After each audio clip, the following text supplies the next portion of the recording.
실시간 재난안전 정보 방송 재난안전 119. 오늘은 국제 정세와 안보 이슈 다루는 안보 토크 시간입니다. 목요일의 남자 백승주 전쟁기념사업 회장님 오늘도 나오셨습니다. 회장님 안녕하십니까? 예, 반갑습니다. 예. 회장님 요즘 세계를 종횡무진 다니시는 것 같습니다. 이번에는 호주가 아니라 에티오피아를 다녀오셨다고요? 예, 지난 10일 날 출국해서 어제 밤늦게 들어왔습니다. 야, 근데 뭐니까 되게 비행 시간도 오래 걸리셨을 것 같은데. 저도 그 출장을 준비하기 전에는 몰랐었는데 에티오피아와 그 서울과 직항 노선이 있어서 직항 거리를 한 13시간 반 정도면 바로 갈 수 있습니다. 에티오피아 수도 직항이 에티오피아와 뚫려 있군요. 만석 같아요. 아주 잘 된다 그래요. 그래서 아프리카 대륙의 다른 국가로 가기 위해서 또는 지중해 근처에 있는 유럽 쪽 도시로 가기 위해서는 에티오피아 항공의 그 아바나를 경유해서 가는 경우가 많아서 굉장히 황금 노선으로 바뀌고 있다고 허브 공항 그렇습니다. 역할을 하는 허브 공항으로 바뀌고 있는 아프리카의 허브 공항으로 지금 자리매김을 하고 있다고 그럽니다. 그 에티오피아에 어떤 일로 가셨습니까? 그 에티오피아의 그 전쟁 우리 한국의 에티오피아의 한국전 참전을 등 그 한국전에 참전한 국가의 기념사업회가 주관해서 73주년 에티오피아 한국전 참전 기념식이 열렸습니다. 에티오피아도 한국전에 참전했었어요. 예, 에티오피아가 아프리카에서는 실제 병력을 6천여 명이 보내서 참전을 했고 그 당시에 122명이 고향으로 돌아가지 못하고 순직했습니다. 그게 희생했죠. 예. 아니, 완전 이제 그 지구 반대편의 먼 나라에서 122명이나 남의 나라 전쟁에서 이제 피를 흘린. 지금은 13시간 비행기로 갈 수 있는데 그 당시 왔던 시간을 따져보면은 오히려 왜 기념식을 하는지를 봤더니 에티오피아에서 4월 13일에 그 한국전에 참전해서 출발을 해서 51년 그래서 5월 7일에 도착을 해요. 그러니까 거의 27일 정도 배를 타고 전쟁에 참여했던 것 같아요. 네. 정말 고생을 하면서 한국전을 해서 우리나라를 도와주기 위해서 그 긴 항해를 해서 가봤던 거군요. 예. 27 상상이 됩니까? 예. 그것도 목숨을 바쳐 전쟁을 하러. 지금 행사 사진들이 나오고 있는데 지금 화면에 나오게 계신 분들이 예, 그날 참석하기 전에 그 에티오피아의 고인사가 참석해서 스피치를 할 거라고 들었는데 그 에티오피아 2인자격입니다. 의원 내각자가 되는데 외교부 장관이 직접 참석을 했어요. 그래서 1시간여 동안 자리를 같이 하면서 특별히 긴 연설을 해준 그 타이의 외교부 장관과 제가 짧게 대화하는 모습의 사진입니다. 그 연설을 또 인상적이었습니다. 어떤 얘기를 했어요? 뭐 통역 나중에 좀 요약해서 들었지만 긴 연설을 했는데 그 연설의 내용은 에티오피아가 한국전에 참전했던 과정 또 거기에서 용기와 희생 또 이 참전 행사를 통해서 그 참전 행사를 계기로 해서 이 기념식을 계기로 해서 한국과 에티오피아가 좀 더 미래를 향한 발전을 했으면 좋겠다 이런 얘기를 나눴습니다.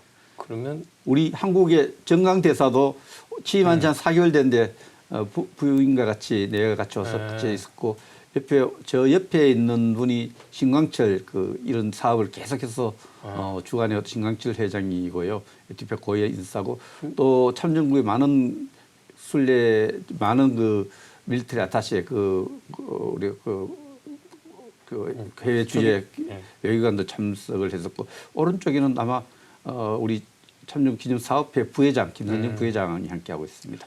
저희 사진 보면 좀 저기 뒤쪽에 나이가 좀 지긋하신 분들도 보이고 그러는데 참전 용사 예, 참전 용사들이 바로 외교부 장관이 가운데 있고 오른쪽에 있는 분이 참전 기념 사업 참전자 협회 회장을 맡고 있는데 우리 나이가 한 90세 때 굉장히 정정하셔서 여기 계신 분들이 전부 참전 용사들입니다. 그때 그 한 달 넘게 긴 항해로 그때 나이로 지금 역추산해 보면은 대개가 17, 18, 19, 20살 때 한국전에 참전했는데 지금은 90둘, 90세, 94대 이렇게 많이 나이가 많으시죠.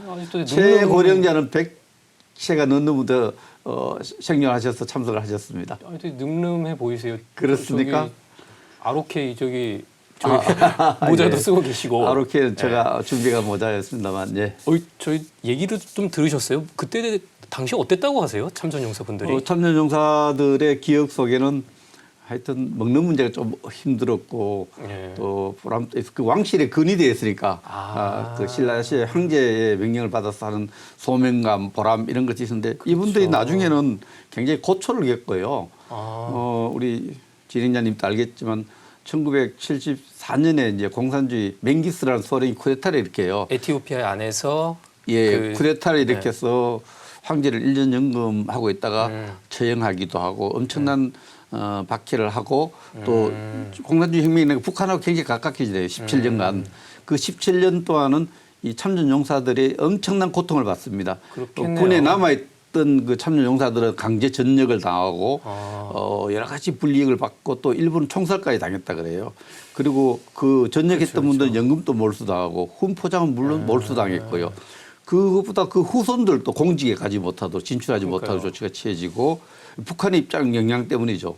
그리고 그 당시 황제가 참전을 지시했던 결정했던 황제가 직접 마련했던 한국적 참전 용사촌이 있어요. 코리안 빌리지가 있는데 이 빌리지를 완전히 파괴하는 이런 일을 겪었는데 그 참전 용사가 다른 국가의 어떤 참전 용사들 비해서 너무나 참전했던 것 때문에 후손까지도 박해받았던 일 때문에 이분들 돕는 시민단체에 대한 존경의 마음이 저절로 일어났습니다. 제가 잠깐 연설한 내용이죠. 네. 저도 연설할 기회를 한국을 대표해서 연설을 했는데 저는 그런 내용을 말씀드렸어요.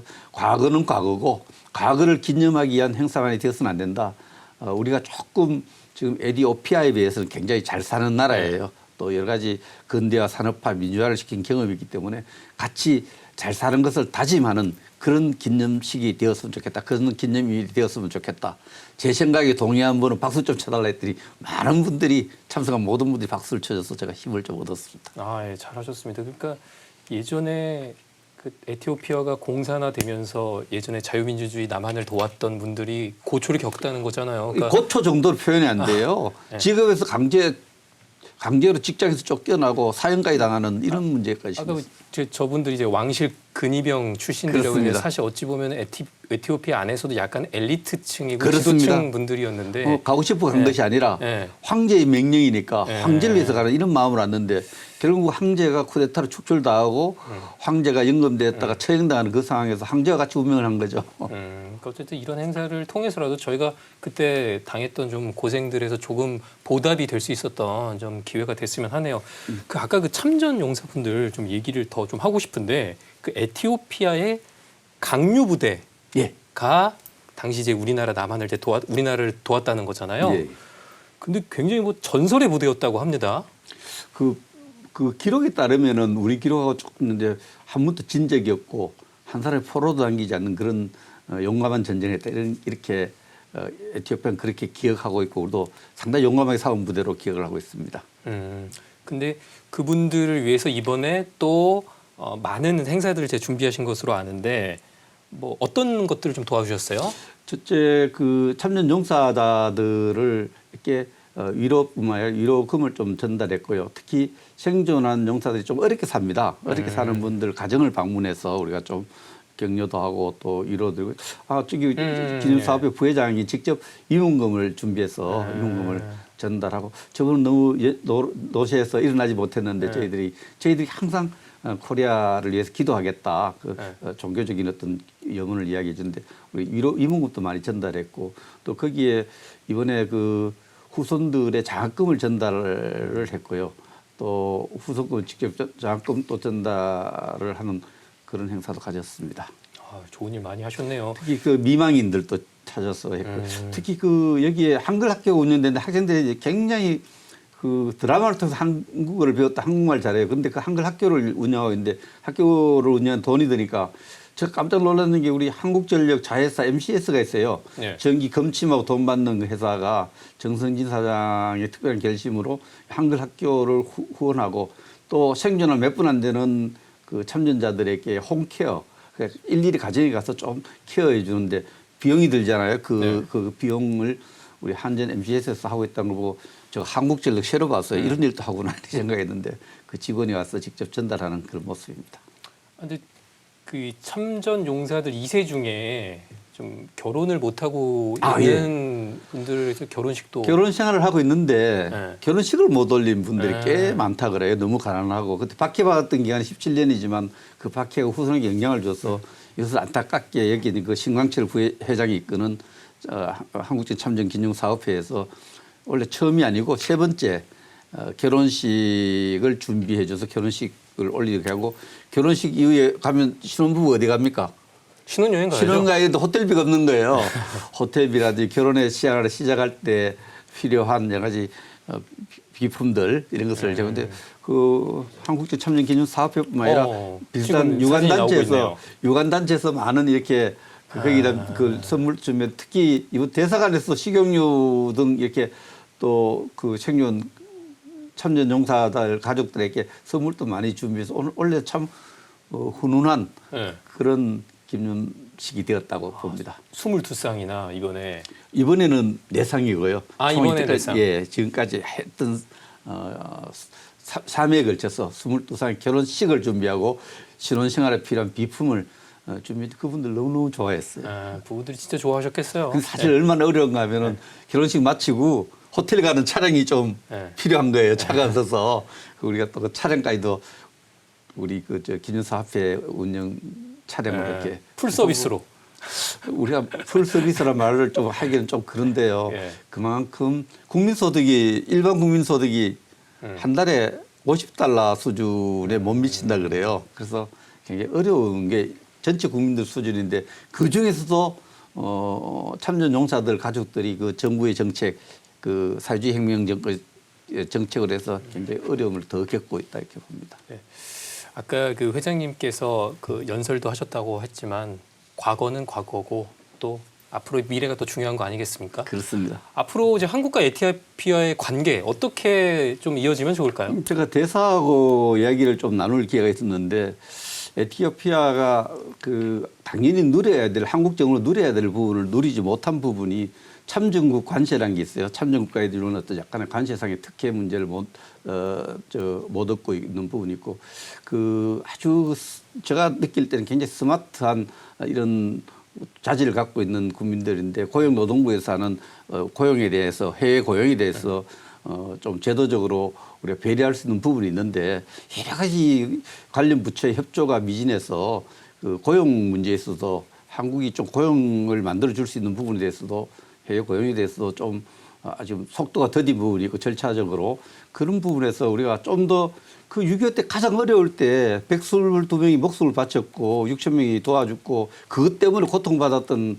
에티오피아에 대해서 우리 정부가 좀 더 참전국 관세 문제 이런 문제는 즉각 풀어줘야 된다고 생각합니다. 참전국 관세 왜 선진국에 참전한 국가들은 관세 혜택을 주면서 왜 안 주느냐.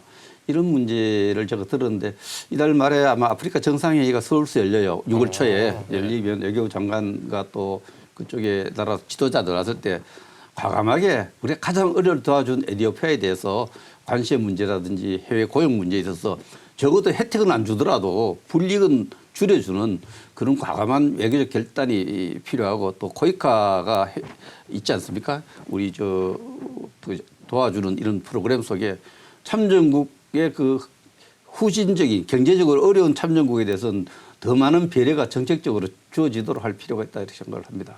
그래야 우리가 어려울 때 도와줄 거 아닙니까? 그렇죠. 그런 정책이 반드시 필요하다고 생각을 합니다. 회장님도 잘 아시겠습니다. 90년대까지만 해도 우리가 북한이랑 아프리카에서 외교 전쟁도 벌이고 그렇습니다. 굉장히 중요한 외교의 하나의 무대였잖아요. 네. 그래도 이번 기회를 계기로 에티오피아가 미래의 저희 동반자로서 함께 좀 같이 나갔으면 좋겠네요. 이번 엑스포에서도 굉장히 우리가 어려움을 겪었는데 엑스포 유치할 때도 이런 우리를 도와준 나라에게 우리가 정말 진심 어리게 도와주고 이러면 그 아프리카 지도국가거든요. 큰 나라, 두 번째 큰 나라가 하니까 외교적으로 한 플랫폼을 마련하는 차원에서도 에티오피아에 대해서 각별한 세심한 정책, 참전국이가 우리 배려한다는 이런 메시지를 전함으로써 우리가 미래에 또 어려움을 겪을 때 그래야 도와줄 나라가 생기지 않겠습니까? 그런 관세 문제, 해외 고용의 문제에 있어서 좀 특별한 대우가 필요하고 이런 부분은 저도 정부 당국을 접촉할 기회가 있으면 전할 계획입니다.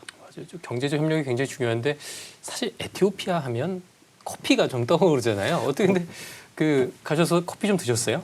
커피 제가 뭐 에티오피아 커피 좀 즐기기도 즐기고 늘 식사 때만 나오니까 먹기도 하고 그렇죠. 제가 그 에티오피아 생산한 커피도 한 몇 봉지 사갖고 왔어요. 네. 그 우리 진행자도 좀 드셔보라고 한 아유, 봉도 갖다 놨습니다. 고맙습니다. 원래 우리가 아라비카 원두의 원산지잖아요. 거의 저희 그 유명한 브랜드들도 거기서 원두를 많이 떼오고. 근데 거기 좀 위험하진 않습니까? 제가 알기로 거기가 중동 전쟁이 벌어지고 있는 그 예멘 바로 건너편에 있는 나라인데. 그런데 그 자체가 아프리카 전체가 2차 세계대전 위에 좀 우리가 영어 네이션 빌딩 국가가 새로 건설되는 과정이기 때문에 국경 문제나 내부의 민족 간의 그 인테그레이션 통합 문제에서 어려움이 있어서 큰 나라가 에스트리아라는 나라로 좀 분리되어서 독립돼 나가는 부분도 있고 지금 또 지방에서 한 80개 정도 부족으로 민족으로 구성되기 때문에 좀 혼란스러운 부분이 있어서 여행 제한이 지방에는 여행 제한이 좀 걸려 있는 부분이 있고 여러 가지로 조금 우리가 여행 시에 주의해야 될 부분 좀 있는데 그러나 수도는 굉장히 치안이 안전하다고 합니다.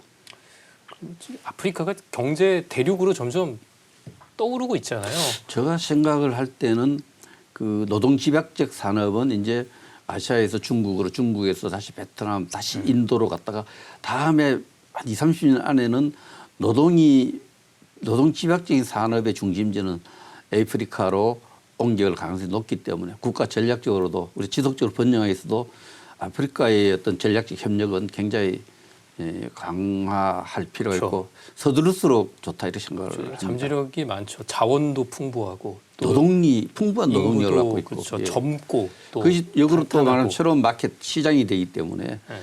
아프리카에 대해서 중국은 이미 손을 쓰고 있고 많은 국가가 손들고 있는데 우리는 그 참전국이 두 나라가 있어요. 그것도 아프리카에서 지도국가예요. 남아프리카 공화국하고 그 이디오피아인데 이 두 나라를 그 참전국이었던 여러 가지 협력 관계를 발판을 해서 아프리카에 대한 국가 전략적인 접근이 필요할 때 이디오피아를 활용할 필요가 있다 생각을 합니다. 네. 아, 에티오피아 얘기 참 재밌는데 회장님과 함께하는 에티오피아 여행은 일단 여기까지 하고 예. 다음 저 국제 정세 이야기 그렇죠. 좀 나눠보도록 하겠습니다. 오늘 그 푸틴 러시아 대통령이 중국을 국빈 방문한다고 합니다. 이제 베이징과 하얼빈 두 곳을 방문한다고 하는데 좀 두 지도자가 어떤 이야기를 나누게 될까요? 두 나라가 외교적으로 고민이 딱 같은 게 있어요. 중국은 경제적으로 미국한테 두들겨 맞고 있죠. 엄청나게 제재 압박에 지속적인 번영 이런 부분이 굉장히 위협받고 있는 그런 상황이고 있고요.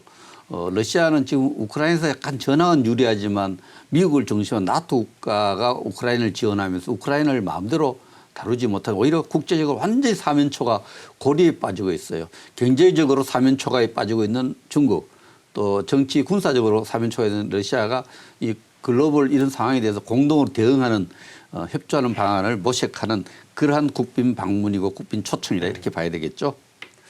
그렇다면 이 두 지도자가 북한에 관해서는 어떤 이야기를 나눌지가 궁금한데요. 북한에 대해서도 지금 북한 현실적으로 50년대 말 중국과 소련이 서로 갈등을 겪는 시기에 있거든요. 북한이 그때 글로벌 외교를 경험해요. 두 나라를 잘 등거리 외교를 잘해서 양쪽으로부터 이익을 취했던 부분이 있는데 중국과 러시아가 지금 협력 국면에서 북한이 이제 정치 군사적으로 벌써 소련에 밀착돼 가고 있거든요. 경제적으로도 많이 의존해 가고 있는데 제가 그걸 북한의 핵 문제에 관해서는 분명히 같은 비핵화 원칙을 지키면서 약간 입장이 다를 걸로 보이고요. 그런 부분에서 중국과 러시아는 한편으로는 북한을 이 새로운 삼각 협력 체제를 끌어들이면서 중국과 러시아는 또 경쟁하는 구도가 있어요. 중국은 북한이 러시아에 완전히 밀착이 돼서 견제할 것이고 러시아는 이참에 그냥 중국도 북한하고 묶어서 한편을 끌어들이려고 하는데 이런 미묘한 문제가 중국과 북한 간에 중국과 러시아 간의 입장 차가 있을 거로 보입니다. 북핵 문제, 경제 지원 문제 또 글로벌의 협력 문제에 있어서 조금 북한이 원하는 그런 협력 체제로 만들어가기는 힘들지 않을까 생각합니다. 지난번에도 이제 회장님께서 좀 짚어주셨지만 지금 우크라 전쟁에서 북한이 러시아에 재래식 무기 같은 것들을 지원해 주고 있잖아요. 그렇습니다. 어떤 뭐 무기 거래에 대한 이야기도 또 새롭게 또 그 두 지도자가 할 수도 있겠고 또 그렇다면 러시아는 북한에 어떤 것을 또 줄 것이냐 이런 얘기들이 또 오갈 수도 있겠네요. 푸틴은 그 문제에 대해서는 얘기를 나누려 하지 않을 것입니다. 왜냐하면 그렇습니까? 그건 하나의 중국이 그 문제에 대해서 그렇게 예민하게 생각할 부분이 있거든요. 북한과 중국 간의 북한과 러시아 간의 무기 거래와 군사 협력 문제에 대해서 그것이 또 유엔 안보리를 정식으로 위반하는 부분인데 중국이 거기에 러시아 편 들었다가 유엔 안보리 결의안을 중국이 러시아와 같은 수준으로 위반하고 있다 이런 이야기는 듣고 싶지 않거든요. 그런 측면에서 북한 문제에 대해 이슈로 끌어들이는 데는 푸틴도 그렇게 그걸 끌어들일 이유가 별로 없다고 생각합니다. 그래서 북한 문제 크게 다루지 않을 걸로 봅니다. 근데 북한의 고위급 인사들도 좀 러시아와의 좀 밀착 관계가 좀 깊어지는 듯한 모습이 보인단 말이죠. 리충길 국가과학기술원장, 이제 북한의 국가과학기술원장이 그제 또 러시아에 갔다고 해요. 이걸 두고 기술 과학 협력이 더 이제 깊어지는 거 아니냐 이런 해석도 있는데 어떻게 보십니까? 혹시 이런 말 들어보셨어요? 이제 여름철 되면 모내기철이 되는데 물 들어올 때 노져라. 이런 말이지 않습니까? 지금 러시아가 필요로 해서 러시아와 북한 간의 관계가 좋아지고 있잖아요. 이 좋아질 때 북한은 러시아로부터 많이 얻고 싶은 거예요. 러시아가 지금 어려울 때 좀 도와주세요. 그것을 구실로 해서 러시아로서 많이 얻고 싶은데 그 요구를 다양하게 여러 고위 관료를 보내서 요구 사항이 많겠죠. 물 들어올 때 노져라. 북한 입장에서는 지금 군사 협력을 하고 이럴 때 또 러시아가 필요할 때 러시아로부터 많이 얻는 것을 담보받기 위한 여러 가지 MOU를 체결하고 협정을 체결하기 위해서 다니는 게 아니냐 이런 생각이 들고 한편으로는 북한이 한동안 외교 활동이 뜸했어요. 외교 경비라는 게 많이 들거든요. 가면 출장비에 들 거 아닙니까? 그래서 요즘은 러시아로부터 돈을 좀 받았는지 밖으로 많이 다녀요. 중동으로도 다니고 러시아로 다니고 이거 그 외환안이 좀 완화된 부분이 있지 않느냐. 그런 생각, 그래서 외교 자금을 좀 쓰는 부분이 있고 지금 러시아를 많이 왔다 갔다 하는 것은 물 들어올 때 노져라예요. 물 들어올 때 노져라. 지금 관계 좋을 때 러시아로부터 다양하게 많은 얻겠다 이런 국가 어떤 경영 이렇게 볼 수 있죠. 체제 경영으로 볼 수 있죠. 그래서 지금 북한이 아까 얘기했던 국가과학기술위원장 말고도 뭐 보건상, 교육상, 뭐 농업위원장 그 각계각층이 그래서 지금 러시아에 가고 있는 거군요. 러시아가 지금 급할 때는 약속을 해줄 거고 또 약속을 계속해서 담보받으려니까 가서 계속 계약을 맺겠죠. MOU라는 이름으로 협정을 맺어서 뭐 여러 분야에 북한에 대한 체제 협력을 하는데 중국은 사실 그걸 조금 민감하게 경계할 수 있어요. 러시아 입장에서도 기존의 어떤 미국 경제에 어느 정도 의존되는 부분이 있었는데 그러한 그런 협력 고리를 계속 빼고 있잖아요. 러시아도 자기 독자적인 경제권을 만들려고 하고 있잖아요.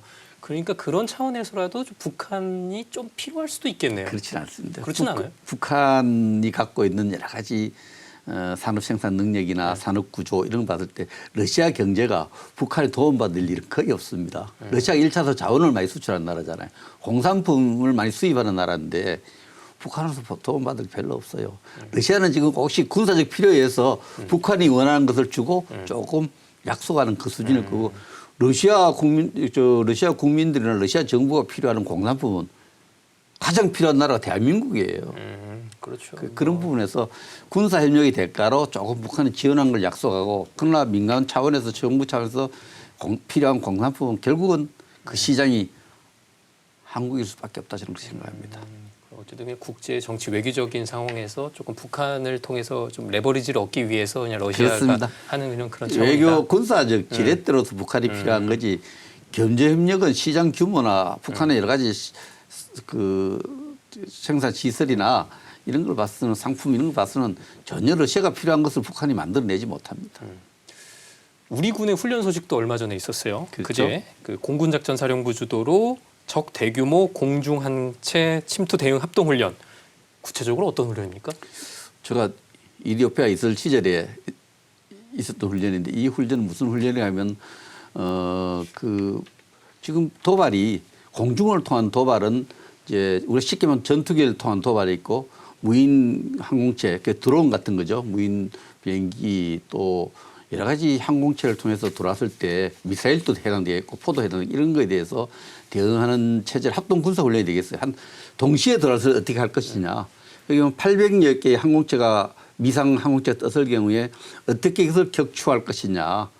도발에 대응할 것이냐를 우리가 크면 공군작전사령부, 또 해군작전사령부, 또 육군지상작전사령부, 수도방위사령부가 굉장히 중요한 역할, 수도방사령부라든지 해병대 또 서북도 방위사령부 이런 사령부가 어떻게 그 공동으로 잘 조율해서 대응할 것이 이런 훈련을 했던 굉장히 필요한 훈련이었고 그 훈련을 뭐 지속적으로 해야 되겠죠. 우선 드론은 굉장히 저는 어떤 훈련보다 지금 드론의 공격이 드론에 대한 파괴 어떤 능력이 굉장히 그 우크라이나 전쟁을 통해서 또 이스라엘 하마스 전쟁을 통해서 드론의 위력이 굉장히 큰 겁니다. 드론은 이 잠자리만한 것에서 큰 것도 있지만 이 드론에 대한 합동 훈련은 뭐 한문해가 안 됩니다. 지금 우리 군은 북한에서 날아오는 드론을 어떻게 요격하려고 계획을 하고 있어요? 드론을 우선 식별해야 되는 거죠. 식별하고 요격하는데 이런 부분이 2010년 중반 때부터 실제로 북한의 드론에 침투했었기 때문에 거기에 대한 여러 가지 자체 개발한 기술 또 해외 도입하는 기술에서 드론을 빨리 식별해내고 빨리 격추하는 훈련을 굉장히 많이 하고 있고 거기에 장비 개발에도 몰두하고 있습니다. 네, 좀 마지막 질문인데 최근에 국방부 장관이 북한이 하마스식 테러를 할지도 모른다. 뭐 이런 언급을 했는데 하마스식 테러라는 게 어떤 겁니까? 하마스 테러는 간단합니다. 기습 테러죠. 예상하지 못한 순간에 예상하지 못한 무기 체계로 도발을 해서 엄청난 피해를 만들어낸 도발인데 아마 그 신원식 장관은 우리가 그 남북한 군사 합의서 문재인 정부의 군사 합의서를 통해서 여러 가지 경계 태세 사전에 그것을 도발을 징후를 파악할 수 있는 그런 수단들을 좀 후퇴시킨 부분이 있다. 그래서 그렇게 되면은 기습 도발을 용이하게 한다. 그 기습 도발로 생각합니다. 하마스의 어떤 그 기습 도발의 가장 큰 특징은 일반의 어떤 군사 정보를 통해서 도발을 준비하고 있다. 재래식 장비를 통해서 특히 그 반격에 대해서는 땅굴로 도피하고 그냥 재래식 도발의 핵심이 그 특히 다중이 많이 모이는 그 유태인들의 그 이스라엘의 초막절 행사에 사람이 많이 모이는 것이 재래식 도발로 엄청난 피해를 도발해서 공포감을 만들어내고 또 만약에 반격을 할 경우에 대비해서 그 많은 행사장에 모인 사람들 다수를 인질로 잡아서 도발하면 인질이 돼서 여러 가지 그 만행을 저질러서 우리는 또 반격을 막겠다 이런 아주 재래적인 방법인데 기습 도발해서 보복을 제한하려는 것이 하마스전의 어떤 하마스 도발의 가장 큰 특징인데 이스라엘이 거기에 대해서 인질의 그 여러 인권을 생각해서 반격하지 않을 거라는 예상은 빗나갔죠. 그것이 이스라엘 하마스의 전쟁이 됐는데 지금 도발의 징후를 파악해야 모든 노력을 어떤 국가의 우리 정부가 어떤 그 협약을 통해서 방해해서는 안 된다. 이런 메시지를 신원식 장관이 그렇군요. 해놓은 겁니다. 기습 도발을 막아야 된다는 거죠. 북한의 기습 도발 저희가 잘 대비를 해야 할 텐데 오늘 좀 얘기는 여기까지 듣도록 하고요. 지금까지 백승주 전쟁기념사업회장과 말씀 나눴습니다. 회장님 오늘 나오셔서 고맙습니다. 감사합니다.